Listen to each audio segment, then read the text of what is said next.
अस्सलाम वालेकुम वीवर्स, की हाल है तुहाडा। मेहनत करनी आ तुसी भी खैरियत नाल होवोगे ते मैं भी खैरियत नाल हाँ।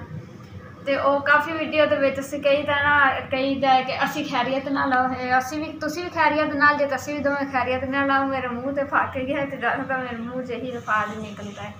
तुसी भी खैरियत नाल होवोगे ते मैं भी खैरियत नाल हाँ। ते जी वीवर्स, होर सुनाओ, ठीक ठाक रहिंदे जे जे तुसी मैनूं देखो कि मैं कमरे च सफाई करन लगी है किस तरह करनी है। बाकी गल्लां बाद च करांगे, पहले थोड़ा काम ही कर लईए।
जिस तरह तुहानूं पता है कि हर चीज़ तो बंदा गुजारा कर लैंदा, एक खाण पीण तो गुजारा नहीं बंदे का होंदा, ते एक दूसरा घर की सफाई तो नहीं होंदा। क्योंकि किंदा घर साफ सुथरा है, उन्होंने लोग भी सिफत करते हैं कि नहीं वाकई इन्हां दा घर भी साफ सुथरा है। बाकी तुसीं आप किन्ना मर्जी बन ठन जाओगे, तुहाडा घर ही साफ सुथरा नहीं होवेगा तो तुहाडा बनया ठनिया या तुहाडा मेकअप कीता या तुहाडे सोहने कपड़े पाया तुहाडे किसी काम दे नहीं होने। अगर तुसीं सोहने कपड़े भी पाओगे, सोहना खाओ पीवोगे, उहदे नाल तुसीं अपना घर भी साफ सुथरा रखोगे तो हर बंदा तुहाडी तारीफ करेगा।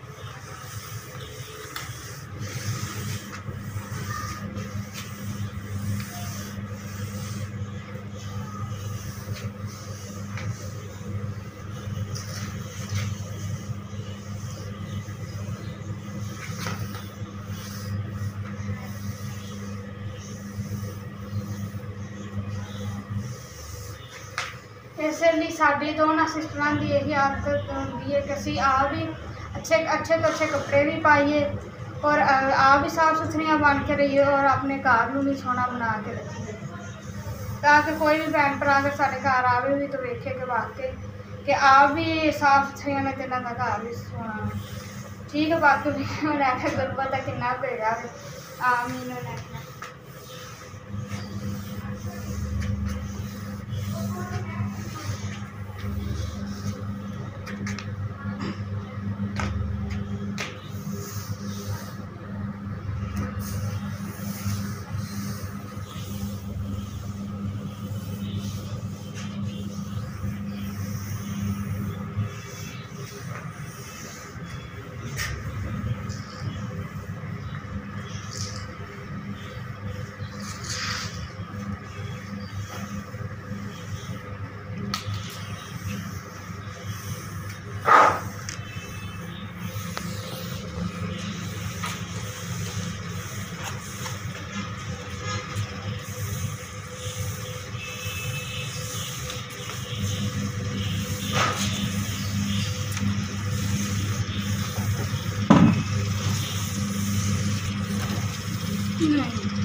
जी भी बस तुम वेख लिया तो मैं तपड़ी लगा ली है। हम मैं झट बैड से लेटन लगी है। और मेहनत करनी है कि तुम मेरी वीडियो पसंद आई होगी। पसंद आई तो मेरी वीडियो को लाइक भी करना। और अगर हजे तक तुम साडे चैनल को सबसक्राइब नहीं किया सबसक्राइब करो। और कमेंट्स भी देके दसना कि तुम मेरी वीडियो अच्छी लगी है।